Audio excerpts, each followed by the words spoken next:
Hari Om children. Before we go ahead with today's story, I have a question to ask each one of you. Sometimes at home, we do see our parents, grandparents or someone in pain. When I say pain, a headache, stomach ache, backache, knee pain. What do we do when we see them in pain? There are different kinds of people. The first kind. Amma has headache. Amma, just make me dosa and then you go and sleep, no? The second kind. Amma has headache. Okay, I'll make my own Maggie. Amma has headache. The third kind. Amma, do you want any medicine? Should I make you some dosa? Do you want me to make you tea? Are you okay? What kind are you?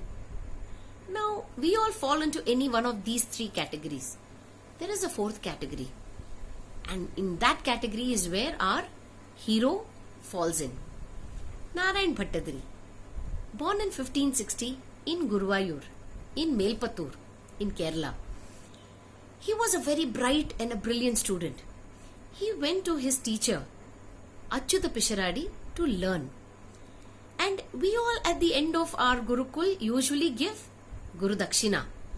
But you know what Narayan Bhattadri did? He didn't give anything to his teacher. He took from his teacher. What did he take? Well, Achyuta Pisharadi was suffering from an incurable disease which caused him constant and excruciating extreme pain in his joints.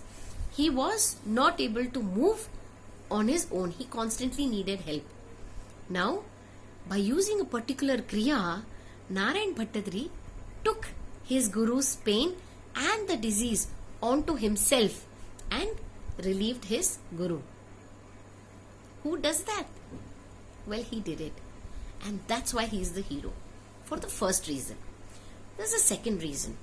Usually, when people are in pain, they become dejected and give up hope in life. But that's not what Narayan Bhattadri did. He was in constant pain, but he wanted to do something. His parents were very unhappy that a young boy, 23, 24 years old, and in this kind of a state, they took him to many astrologers. One particular astrologer looked at him and said, if you want to get relieved of the pain, Meenai Tottu Kootuga. Meenai Tottu Kootuga. Why will I touch fish? All his relatives were shocked. We are vegetarians. We don't touch fish. But Narayan Bhattadri understood. By saying that, the astrologer actually meant that he should start with the fish. And that meant the Matsya Avatar. And that's how he started writing Narayaniam based on the entire Bhagavatam. In verses of Bhagavatam was concised into 1,000 odd verses. 100 dashakams with 10 shlokas each. Isn't that amazing? So he used to sit in the Guruvayurappan temple. There is a place that was given to him. That place is still there. And when he used to sit there and constantly write or sing his Narayaniyam, and he would get this doubt, what should be the next word? How should I end this shloka? He would just peep into the Garbhagriha and he would hear Lord's voice prompting him as to what is to be written. So technically, if credit for Narayanam has to be given, 99% it is Narayan Bhattadri's work, but 1% it is the Lord's work as well. Now that's not it.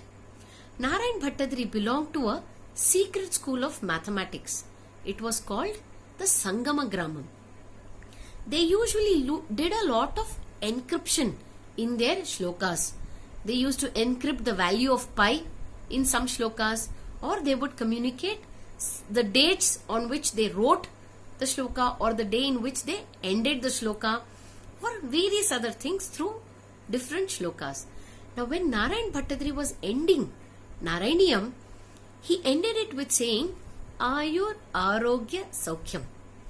Now to all of us it would sound like a normal word, and we would think, yes, he is saying that whoever listens to Narayaniyam would be blessed with Ayur, Arogya and Saukhyam.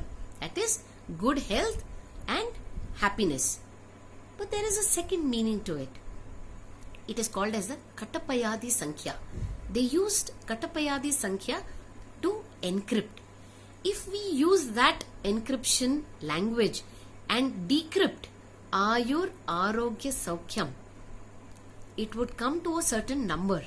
And when you put it into a software, you will get the date 27th November 1587. That is the date he finished this particular. That's what it means. And guess what?